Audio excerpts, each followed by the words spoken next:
नमस्कार, मी सुनीता RD's रेसिपीमध्ये तुमच्या सगळ्यांचं मनपूर्वक स्वागत करते। आज आपण बनवणार आहोत मुळ्याचे पराठे। तर चला सुरुवात करूया।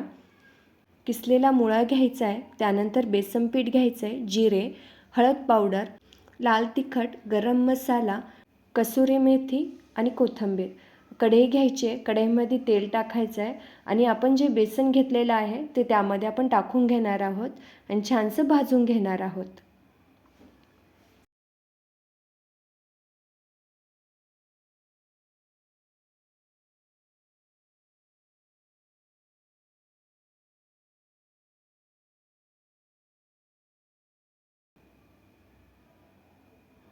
आणि आपले सगळे मसाले टाकणार आहोत आणि त्यानंतर आपलं किसलेला मुळा टाकणार आहोत।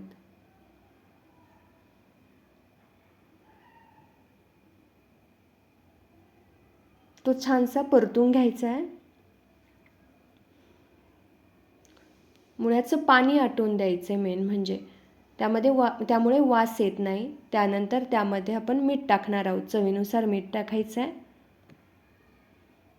ते छानसं परतून घ्यायचं आहे। परतून झाल्यानंतर त्यामध्ये कोथिंबीर टाकायची आहे आणि ती पण छानशी मिक्स करून घ्यायची आहे।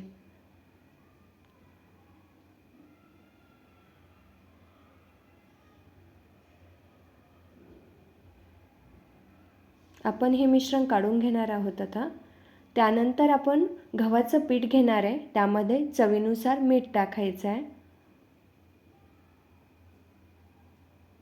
त्याच्यामध्ये एक वगळी तेल टाकायचं आहे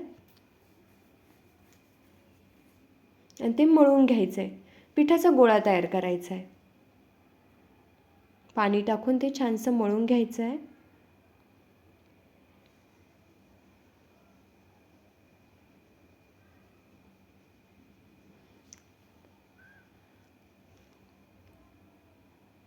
त्यातून एक गोळा तोडून घ्यायचा आहे।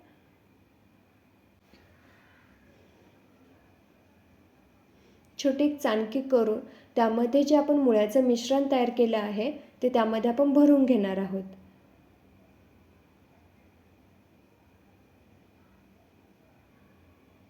त्यामध्ये भरून झाल्यानंतर त्याला थोडं पीठ लावून ते लाटून घेणार आहोत। सगळ्या बाजूने लाटून घ्यायचं आहे, समान लाटून घ्यायचं आहे। अशाच प्रकारे सगळ्या पराठे तयार करून घ्यायचे आहे आणि ते भाजण्यासाठी टाकायचे आहे। दोन्ही बाजूने छानसे भाजून घ्यायचे आहे, तेल लावून भाजून घ्यायचे आहे।